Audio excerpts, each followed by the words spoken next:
அனைவருக்கும் என்னுடைய அன்பு வணக்கம். 786 என்று சொல்லக்கூடிய இந்த நம்பர் எவ்வாறு அதிர்ஷ்டமான எண் அப்படின்னு இஸ்லாமிய சகோதரர்கள் நினைக்கிறாங்க. மேலும் இந்து மதத்தில் இருப்பவர்களும் இந்த எண்ணை மிகவும் அதிர்ஷ்டம் தரக்கூடிய எண், செல்வத்தையும் வெற்றியும் தரக்கூடிய எண் அப்படின்னு நினைக்கிறாங்க.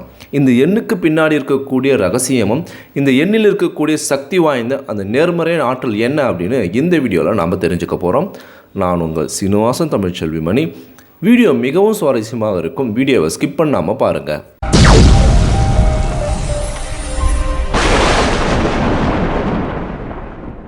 இதுவரைக்கும் இந்த சேனல் நீங்கள் சப்ஸ்கிரைப் பண்ணாமல் இருந்தீங்கன்னா உடனே சப்ஸ்கிரைப் பண்ணுங்கள். மேலும் பக்கத்தில் ஒரு பெல் ஐக்கான் இருக்கும், அந்த பெல் ஐக்கானும் ப்ரெஸ் பண்ணுங்கள். நான் கொடுக்குற ஒவ்வொரு வீடியோவும் உங்களுக்கு உடனடியாக நோட்டிஃபிகேஷனாக வந்துடும்.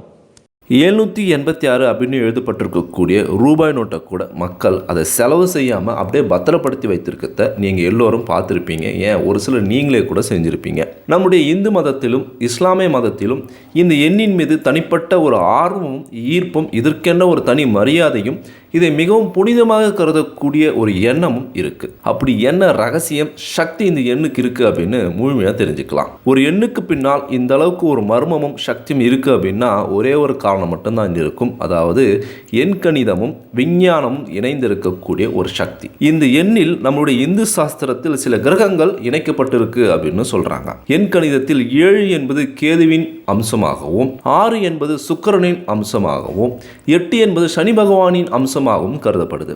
7 என்பது ஆணையும், 6 என்பது சக்தியையும், 8 என்பது சனி பகவானையும் குறிக்கிறது. இது மற்றொரு வகையில் சிவசக்தி ரூபமாகவே கருதப்படுது.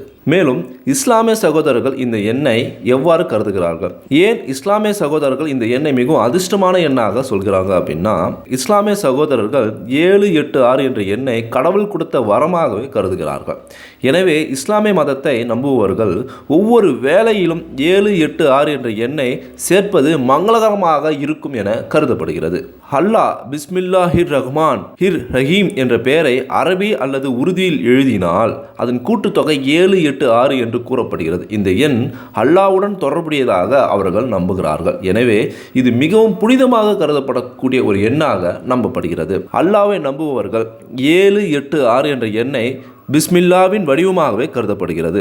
எந்த ஒரு வேலைக்கு முன்பும் 786 என்ற எண்ணை ஜபிப்பது ஒவ்வொரு வேலையிலும் வெற்றியை தரும் என்பது அவர்களுடைய ஆழமான நம்பிக்கை. இஸ்லாமியத்தில் 786 என்ற எண் ஒற்றுமை, தூய்மை மற்றும் நல்ல அதிர்ஷ்டத்தின் அடையாளமாக கருதப்படுகிறது. எனவே எந்த ஒரு சுப காரியத்திலும் இந்த எண்ணை சேர்ப்பது அவர்கள் அல்லாவின் கையில் இருந்து ஒரு வேலையை வெற்றிகரமாக முடிக்கக்கூடிய ஒரு அமைப்பு ஏற்படும் என நம்புகிறார்கள். இந்துவாக இருந்தாலும் சரி, முஸ்லீமாக இருந்தாலும் சரி, 786 என்ற எண் இரு சமூகத்தினருக்கும் ஒரு சிறப்பான பொருளை கொண்டுள்ளது. குறிப்பாக முஸ்லீம்கள் தாங்கள் ஒவ்வொரு மங்கள வேலையிலும் இந்த எண்ணை நிச்சயமாக சேர்த்து கொள்வார்கள். ஏனெனில் அவர்கள் இந்த எண்ணை அல்லாவின் ரூபமாகவே கருதுகிறார்கள். இந்த தகவல் உங்களுக்கு மிகவும் பயனுள்ளதாக இருக்கும் அப்படின்னு நினைக்கிறேன். இந்த வீடியோ பற்றி உங்களுடைய கருத்துக்கள் என்ன அப்படின்னு மறக்காமல் கமெண்ட் பாக்ஸில் கமெண்ட் பண்ணுங்கள். மறக்காமல் நம்மளுடைய தமிழ் டெக்னாலஜி சேனலை சப்ஸ்கிரைப் பண்ணுங்கள், லைக் பண்ணுங்கள். உங்களை மீண்டும் அடுத்த வீடியோவில் சந்திக்கிறேன். தேங்க்யூ ஃபார் வாட்சிங்.